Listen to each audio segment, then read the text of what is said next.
Alors, est-ce qu'on est bien installé? Il me semble que oui. Hello, on ne change pas les habitudes. Bonjour à toutes et à tous, j'espère que vous allez bien. Alors, aujourd'hui, je vous présente une invitée de marque qui n'est personne d'autre que ma maman. Voilà. Bonjour, Voilà. bonjour tout le monde. Voilà, vous la connaissez peut-être sous le nom donc, de Généa Flo, puisque c'est son nom un petit peu, voilà, son nom d'emprunt, comme on dit. Et donc aujourd'hui, j'ai essayé de faire une petite interview avec elle, puisque c'est vrai qu'elle vient de sortir son tout nouveau livre, donc elle vous racontera plus de détails à ce sujet. Et donc voilà, pour essayer de faire connaître un petit peu son travail au plus grand nombre, je l'espère, et bien du coup, je parle de ma mère, qui est donc du coup la personne que je connais le mieux et qui me connaît le mieux aussi. Et donc comme ça, il n'y a pas de problème, on peut parler donc sans aucun souci. Voilà. Alors, est-ce que peut-être tu peux déjà te présenter auprès de nos viewers, comme on dit en bon français? Eh bien, que dire de plus après cette présentation? Donc voilà, donc je m'appelle Florence, dite Géné à Flo. Géné parce que ma profession est généalogiste et Flo pour Florence. Donc voilà, je suis généalogiste familiale, c'est-à-dire que je recherche la vie de nos ancêtres, comment vivaient nos ancêtres, nos parents, nos grands-parents, nos arrière-grands-parents, quelle était leur histoire, leur métier, leur lieu de vie. Voilà. D'accord. En gros, c'est ça. Ok, alors du coup, c'est un travail vraiment qui est intéressant. Et ça fait combien d'années à peu près que tu le fais? Eh bien, ça fait combien? Une quinzaine d'années. Quand même, hein? 15, bon, on va dire en gros, parce que ça peut faire plus. J'étais déjà très petit, tu en faisais déjà, il me semble. Oui, je commençais, oui. D'accord. Je commençais déjà. Ok, bon. Bon, mais déjà, vous voyez qu'on a vraiment une star à côté de nous. Hein. Voilà. Donc, aujourd'hui, on vient parler donc, de ton dernier ouvrage qui s'appelle donc « Et si le secret de Rennes le Château était dans la généalogie ?» Tu n'en es pas à ton premier ouvrage, en fait. Et non. Elle est pleine de surprises. Hein. Parce qu'en fait, donc, tu as déjà fait donc, 2 livres auparavant. Oui. Voilà, donc ce sont 2 livres qui ont donc, tous les 2 été coécrits. Alors celui-ci, Rendez-vous avec le passé, qui a été coécrit avec moi-même, tout simplement. Voilà. C'est un livre qu'on avait fait un petit peu voilà, pour s'amuser au début, puisqu'on ne connaissait pas du tout le monde de l'édition, et donc ça nous a beaucoup intéressés. Mais on ne le trouve plus, malheureusement. Et il a été sold out. Il est parti dès qu'il... vraiment, on a eu beaucoup de succès, mais c'est surtout par rapport à toi et tout ça. Aussi sa notoriété, toi tout aussi, ça. Bien sûr. Et puis donc tu as par la suite sorti, quelques années plus tard, un fabuleux livre qui s'appelle Murmures et secrets de la Vanera, coécrit avec Mylène Casals. Voilà. C'est une amie aussi qui s'intéresse, comme moi, à la vie d'autrefois, aux ancêtres, qui vivaient dans ces petits villages, etc. Alors toutes les deux... avec la même idée, la même passion, on a dit pourquoi on ne ferait pas un livre. Et c'est comme ça qu'on s'y est mis. Et voilà. Et enfin, donc tout cela a donné ton nouveau livre qui s'appelle « Et si le secret de Rennes le Château était dans la généalogie ?» Voilà. Alors, est-ce que tu peux peut-être essayer de résumer ce livre? Alors toi, c'est pas du tout un livre sur l'histoire de Rennes le Château. Hein. Non. Voilà, c'est ça. Voilà. Moi, j'ai voulu, disons, faire différent. Ouais. Parce qu'effectivement, des livres sur l'histoire de Rennes le Château, bon, pour ceux qui connaissent... Il y en a pléthore. Hein. Il y en a, je crois, plus de 300, je ne sais plus combien on m'avait dit.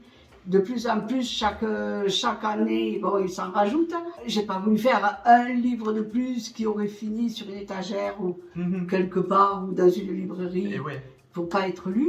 Moi, bon, j'ai voulu quand même aborder un aspect différent, un aspect familial, de parler de ces curés impliqués parce qu'il faut peut-être résumer l'histoire. Oui, bien sûr, tout à fait. L'histoire d'un curé de campagne qui est muté dans une petite paroisse de l'Aude, de Rennes-le-Château.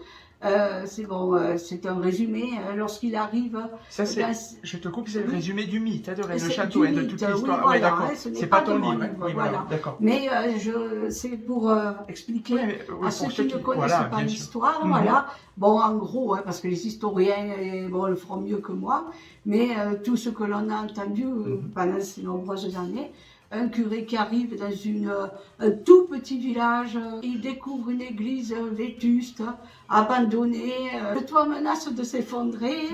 Il arrive, tout est à refaire dans cette église, il ne peut même pas y habiter. C'est une famille qui va venir l'héberger, la famille Denarno, etc., etc.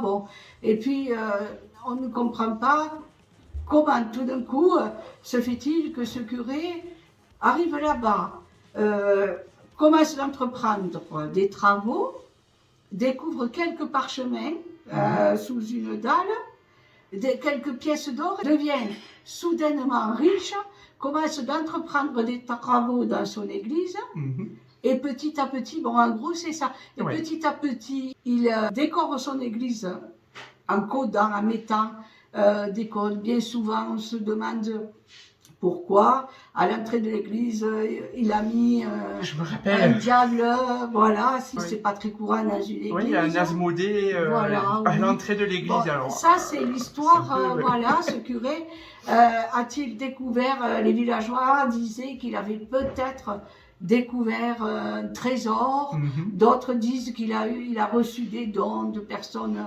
de la haute bourgeoisie parce qu'il recevait beaucoup de monde, etc., etc. Bon voilà, ça c'est pour l'histoire. Et évidemment, ses voisins, ses curés des paroisses voisines, on va dire, ses collègues. Confrères, je sais pas si on peut appeler ça. Confrères, je sais pas comment on peut dire. D'accord. Bon, avaient eu vent aussi d'un trésor enfoui dans la région, et ses confrères, on va dire curés, je ne sais pas trop comment on veut dire, étaient au courant de l'existence, etc. Enfin, c'est une longue histoire. Suite à cette histoire, il y a eu beaucoup de mythes, d'histoires qui se sont greffés autour. Beaucoup de livres ont été créés sur ce curé Saunière, etc., etc. Et suite à ça, bon, vous pouvez très bien, en tapant sur Internet, chercher Rennes, le château, le mystère et l'énigme, et vous trouverez énormément de renseignements à ce propos. Et voilà, et donc toi, tu as voulu vraiment faire quelque chose qui est certes lié un petit peu par rapport à l'histoire, bien sûr, mais toi, c'est complètement à part. Moi, c'est tout à fait différent. Parce que tout le monde parle de ce curé, du trésor, de l'énigme, de l'affaire, d'aspects des fois mystiques, un peu ésotériques, ufologiques, etc., etc., etc. Bon, chacun a ses opinions et chacun dit ce qu'il voudra, ok. Les historiens ont déjà fait pas mal de recherches. Moi, j'ai pas voulu aborder ça parce que déjà, je n'ai pas le temps. Et surtout, moi, ça a été l'aspect plutôt familial, parce qu'avant d'être des curés, ça a été des enfants. Ils ont eu une famille, comme tout le monde. Ils ont eu des parents, des grands-parents. J'ai voulu aborder comment ils ont vécu, quel était le métier de ses parents, ont-ils eu des frères, des sœurs, etc., etc.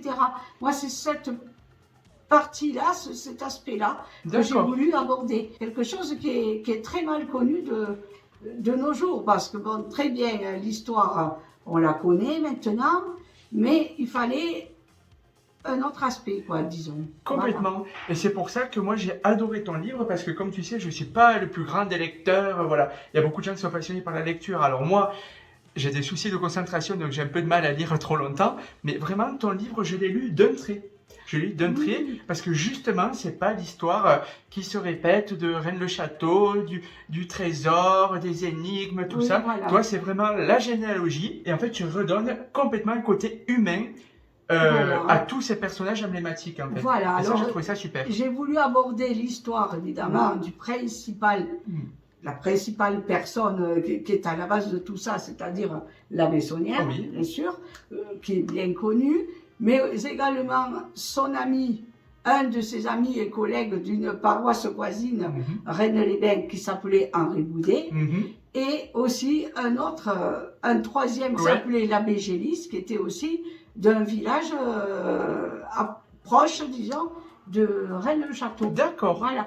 Plus, aussi, j'ai voulu aborder quand même le premier curé, le premier instigateur, qui, soi-disant, aurait été au courant lors de la confession de la grande châtelaine du village, qui aurait été au courant d'un trésor qui se cachait dans la région, l'abbé Bigou. Il y a beaucoup de choses à dire sur lui aussi. Et évidemment, on ne peut pas clôturer sans parler de la bonne du curé. pas Bien comme la sûr. chanson, mais sa bonne Danny Cordy. et amie, sa ouais, ouais. confidente, qui a été avec lui à de nombreuses reprises sur des lieux d'investigation, même la nuit. Ils sont allés fouiller le C'est cimetière, vrai, je me souviens. grand désespoir des villageois qui se demandaient Mais pourquoi. qu'est-ce qu'ils font en pleine Voilà, nuit pourquoi un dans curé le la château, nuit mais va dans un cimetière avec sa bonne. je pourrais pas, personnellement. Le curé Ouais. devait être au courant de quelque chose, certainement. Enfin, moi, voilà, je suis pas... Mystère et boulet de gomme. Les historiens se feront un plaisir d'approfondir Ouais. l'histoire. Moi, c'est pas ça. Moi, c'est la généalogie, l'histoire familiale de tous ces personnages. Par D'accord. ce livre. Donc Voilà. c'est bien ça, en effet, donc c'est vraiment tout l'aspect généalogique, donc les liens, parfois même quelques secrets, des filiations inattendues, je ne vais pas révéler tout le contenu. C'est possible qu'il voilà. y en ait. Voilà. Vraiment. Donc déjà ça c'est pour ton livre. Alors combien de temps de recherche il t'a fallu à peu près Ça, je peux pas... Ouais. Au moins... Combien une estimation, une fourchette quoi? Bon, pour celui-là, parce que je n'ai pas approfondi, c'était juste pour donner une approche de la généalogie. Celui-là m'a pris 1 an à peu près. Un an, d'accord, oui, Oui, à peu près 1 an. Évidemment, si on investit plus, si on recherche, bien souvent. Ah oui, après, j'imagine, tout dépend le livre que tu fais. Il y a plus ou moins, déjà 1 an, c'est conséquent. T'imagines, dédié 1 an. Ah ouais, non, mais c'est un truc. Voilà. Après, bon, évidemment, il y a... C'est pour ça que ton livre mérite plus de lumière. C'est pour ça que, je fais une vidéo. Après, il y a, à chaque curé dont je fais mention, il y a aussi l'arbre généalogique qui va avec. On peut aborder, on peut connaître le nom des parents, le nom des grands-parents, etc.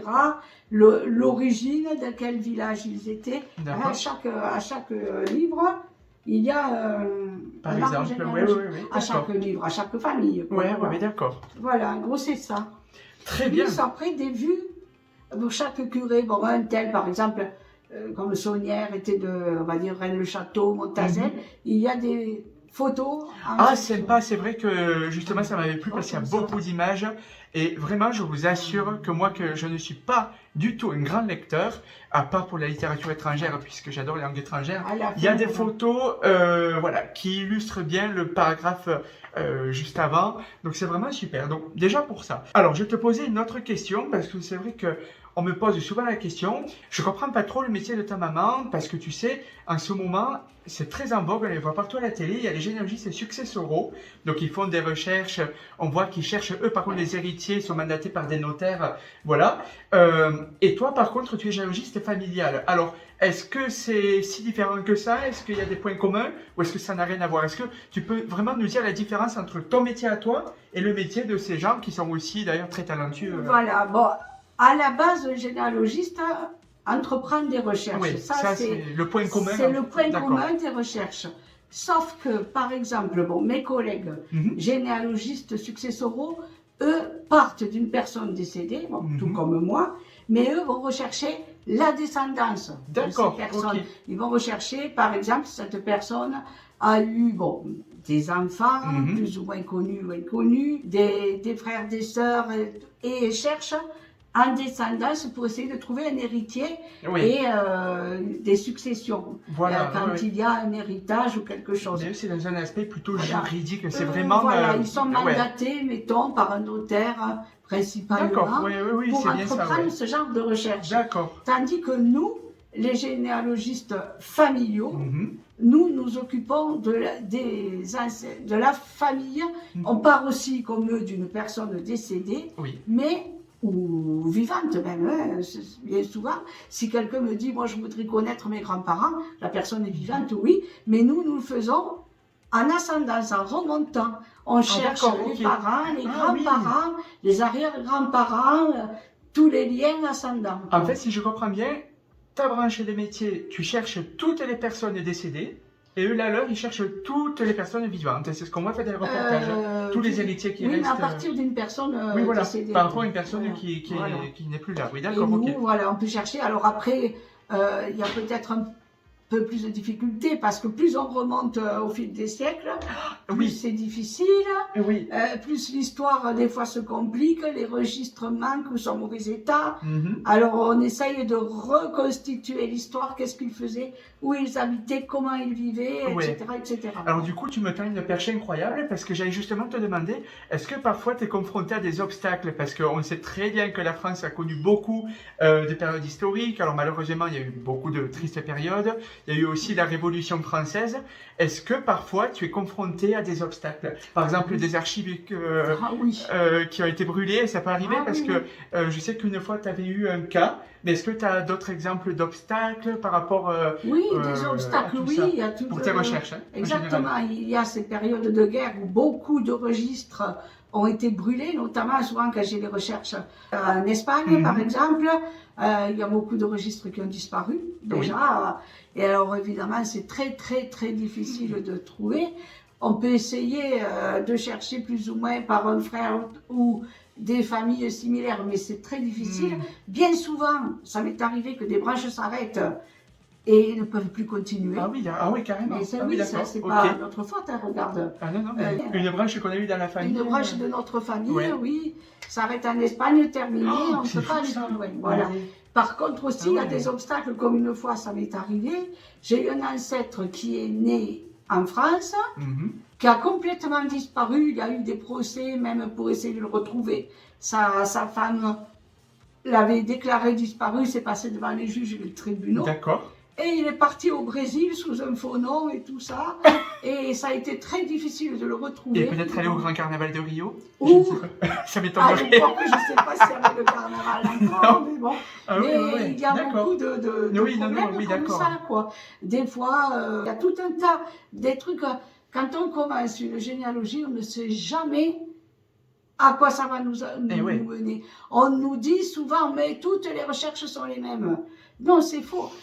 C'est faux parce qu'on recherche souvent une histoire qui commence très bien et souvent qui finit mal.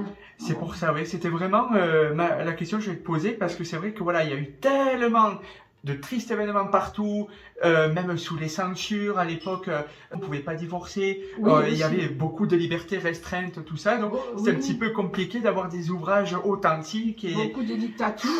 J'imagine. Donc c'est vraiment un travail qui n'est pas de tout repos et qui demande énormément de temps.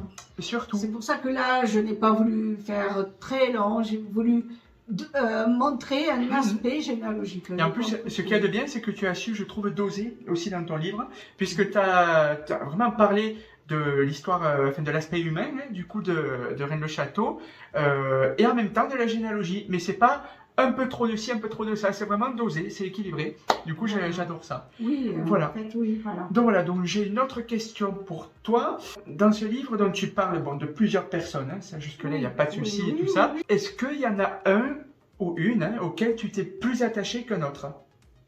Mais disons, chacun est différent parce que chacun a une histoire propre à sa famille. Et... Mais je crois que celui, je peux dire, auquel je me suis attachée le plus, c'est l'abbé Goudet. D'accord. Pour plusieurs raisons. Parce que, déjà, il était au courant, lui aussi, paraît-il, de ce trésor. C'est mystérieux, ce trésor, quand même. Parce que son père, qui était régisseur dans les forges, qui travaillait à les forges, un métier qui était très courant à l'époque. Mais lui, quand même, il avait l'instruction, donc il était, on va dire, directeur des forges, est venu travailler dans un petit village où nous avons habité très longtemps. C'est vrai, dans la haute vallée de l'Aude, tout à fait. De là, après aussi, cet abbé Goudet est décédé à Axat, là où nous avons vécu, où tu allais, toi, bien souvent, avec tes clubs et tout ça, quand tu étais enfant. Et je m'en souviens.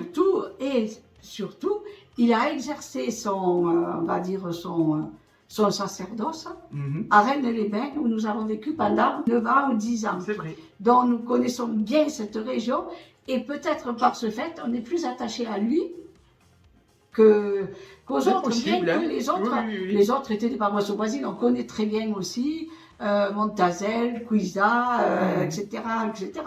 Mais celui qui m'a plus Ouais, je comprends. personnellement, hein, c'est qu'un truc après. Je peux comprendre que tu sois plus, comme on dit, entiché Voilà, de la parce BD. que ça parle de Gênes-Clair, c'est un tout petit village charmant et bon, j'ai beaucoup d'attaches et de souvenirs sentimentaux. Rennes-les-Bains, c'est là où tu as fait toute ta scolarité et on a passé de très bons moments, de super bons moments. Et Axat, c'est là où tu faisais toutes tes activités scolaires quand tu étais jeune. Voilà. Effectivement. Bon, ben voilà, je n'aurais pas mieux dire. Alors, donc, voilà, une autre question donc, par rapport à ton livre. Si tu devais décrire ton livre en 3 mots, quels mots tu utiliserais en particulier? Alors, pour justement donner envie un petit peu à nos viewers de lire ce livre. Alors, je mettrai recherche, famille, bien familiale, et peut-être généalogique. Bien sûr. Secret. Et ce que je dois dire aussi, à la fin, bon, pour quand même savoir, bon, la généalogie, on sait ce que c'est, bon, il y a le lien familial, les parents, toutes les ascendances, mais pour quand même bien comprendre l'aspect généalogique, à la fin du livre, vous trouverez un petit jeu sous forme de casse-tête, pour amuser les lecteurs. Et surtout, pour montrer que bien souvent, la généalogie est un casse-tête. On ne fait pas la généalogie en disant « moi je connais mon grand-père, ma grand-mère, je les ajoute dans l'arbre, et les arrière-grands-parents, etc. » Il y a souvent des personnes qui ont les mêmes noms, qui s'appellent exactement pareil, mais les filiations sont différentes. Voilà, mais du coup, est-ce que c'est quand même à la portée de tout le monde, la généalogie? Bien sûr, tout le monde... Tu me dis qu'on connaît juste son grand-père, j'ai eu très peur. Je veux le faire aussi. Non, mais bien sûr, tout le monde peut faire de la généalogie. Il n'y a aucune limite d'âge. Et surtout les enfants, j'appelle surtout les jeunes à démarrer leur recherche. Et c'est une passion, on va dire, avant d'être une profession. C'est une passion par laquelle on apprend énormément de choses, on découvre tout un tas de métiers qu'on ne connaissait pas. On découvre la géographie, l'histoire, le français. Voir le français notre français n'était pas le même qu'à l'époque, la façon de rédiger. Il y a tout un tas d'activités autour de la généalogie et j'appelle les gens, les personnes désireuses de commencer à se plonger dedans. Une fois qu'on y est, après, on peut plus en passer. Après, on est, comme on dit, c'est ça, on en devient, c'est voilà, une vraie passion, quoi. Exactement. D'accord, très bien. Juste avant de faire donc l'aspect un petit peu promotion, où est-ce que vous pouvez vous procurer le livre, tout ça, est-ce que tu as une méthode en particulier de travail? Est-ce que par exemple, tu as dit tout d'abord, bon ben voilà, je vais parler de tel personnage, je vais parler de tel celui-ci. Est-ce que tu t'es fait un schéma au début? Justement, un arbre peut-être, une carte, tu sais, comme on dit, une carte heuristique avec un sujet principal et les personnages autour. Comment toi tu as travaillé sur ce livre Non, j'ai voulu aborder les personnes, les protagonistes de l'histoire. Les 3 curés amis, là, donc Boudet, Saunière et l'abbé Gélis, parce que c'est eux qui ont fait l'histoire. Plus les précurseurs un peu de cette histoire, on va dire les abbés Bigoud, parce que bon, ils étaient 2. On verra pourquoi dans le livre. Et puis notamment toutes les personnes, les personnages liés à cette histoire. C'est tout, uniquement après, plus tard, si le livre plaît, s'il marche, et selon les idées de certaines personnes, on peut peut-être faire mieux, quoi, voilà. Ben écoute, il me semble qu'on a quand même plutôt fait le tour. Est-ce que tu aimerais parler, toi, de quelque chose sur lequel on n'a peut-être pas parlé, que tu aimerais dire, ou pas du tout Ben, c'est-à-dire, je ne sais pas si peut-être une personne est intéressée, veut des renseignements pour débuter. Bon, ils peuvent toujours me contacter. Il n'y aura pas de problème, hein, un renseignement, un conseil, ça c'est... Puisqu'avant d'être écrivaine, ma mère est aussi généalogiste, donc elle peut vous aider. Voilà, même si vous avez effectivement des questions par rapport à votre arbre, vous ne savez plus comment, où démarrer, vous êtes bloqué quelque part. Ma mère, avec tous ces logiciels un petit peu secrets, alors moi je comprends rien, mais elle pourra vraiment vous aider à vous débloquer. Dans la mesure où c'est possible, parce que bon, des fois on ne peut pas. Les recherches s'arrêtent, et bon voilà, des fois. Très bien, ben, écoute, on va arriver à l'aspect un petit peu promotion. Voilà, ton livre, alors est-ce qu'il faut nécessairement vivre proche de chez toi pour se le procurer ou est-ce que n'importe qui regarde cette vidéo dans le monde peut, qui comprend le français, qui parle français de préférence, peut se le procurer? Oui, tout le monde peut se le procurer. Ça c'est bien parce que j'ai pas mal d'abonnés dans les pays francophones, Suisse et Belgique, alors c'est pour ça. Alors vous l'avez déjà, bon, en premier à Rennes-le-Château, forcément. Puisqu'un livre sans Rennes-le-Château, voilà. Ne vous inquiétez pas. Vous l'avez aussi dans quelques librairies audoises. Il est au centre Leclerc de Limoux. Également, vous pouvez le trouver en ligne, pour ceux qui ne sont pas proches, en ligne sur Internet. Il s'agit de taper ici le secret. Bon, vous le trouverez, regardez en voyant l'image. Alors, il y a le ring light qui fait un effet. Voilà. Vous ne pouvez pas le louper, il y a la tour Magdala dessus. Voilà. Vous pouvez, si vous êtes en Suisse, en Belgique, au Québec, au Canada. Même au Canada. Ah, c'est incroyable. Oh, j'adore le Canada en plus, tu vois. Sur commande. Ah ouais. Vous pouvez aller sur Cultura, la Fnac, sur Amazon. Ah ouais, d'accord. Vous pouvez le trouver un peu partout, quoi. Tous les sites. Ah ouais, voilà, génial, tous les sites. Toutes les librairies aussi. D'accord. En ligne. Enfin, sur le site, bien sûr. Et en premier de l'éditeur, les éditions Alexandra de Saint-Prix, bien évidemment. Et puis, bon, un peu partout, quoi. Ok, ben écoute, c'est parfait. Ben écoute, déjà, un grand merci pour ta disponibilité parce que je sais que tu es très occupé en ce moment. Tu travailles sur pas mal d'arbres et voilà, tu as pas mal de clients. Et de nouvelles familles. Donc voilà, je te remercie vraiment grandement. J'espère que mes questions quand même aient été plus ou moins pertinentes et qu'on a pu en découvrir un petit peu plus. J'espère du coup à vous mes sliders que cette vidéo va vous plaire puisque c'est vrai que c'est pas du tout normalement le genre de contenu que je fais. Je fais de temps en temps des interviews avec des Eurofans, mais là c'est vrai que du coup on avait déjà fait je crois une petite interview à l'époque. Je t'avais posé des questions, enfin on me voyait pas, mais là vraiment c'est plus vivant. Si on voit la personne, je trouve qu'il pose des questions. Voilà. Et en plus j'ai la grande chance d'être le fils de ma mère. Et moi la mère de mon fils. Donc voilà. Et donc voilà, ça me tenait vraiment à cœur parce que c'est vrai que tu as mis beaucoup de cœur à l'ouvrage justement, c'est qu'à le dire. Et voilà, donc si ça peut t'aider peut-être à avoir une petite notoriété, à faire connaître ton livre, et bien vraiment c'est tout ce que je te souhaite et puis voilà. Donc n'hésitez pas, si vous êtes fan de l'histoire du mythe de Rennes-le-Château, n'hésitez pas à découvrir mon livre sous un aspect différent. Je vous mets de toute façon tous les liens dans la description pour vous procurer le livre, tous les liens de la Fnac, d'Amazon, de toutes les librairies, voilà. Je vous mets aussi donc Linktree, vous savez c'est un site qui regroupe tous les sites de ma mère, comme ça vous pouvez vous procurer également son premier livre, Le Mur et Secret de la Vanera, donc qui a été coécrit. Et par contre, le tout premier est sold out. Il n'y en a plus du tout. Voilà, donc. Parfait. Eh bien, écoute, un grand merci. Je te souhaite un très bon succès et puis en espérant que ton livre marche et puis voilà quoi. Eh bien, merci beaucoup. Et tu connais mon outro de fin, qu'est-ce que j'ai dit toujours à la fin? J'ai dit et à bientôt. Non, mais attends. Voilà. Allez, à bientôt. Ciao, ciao. Bye bye.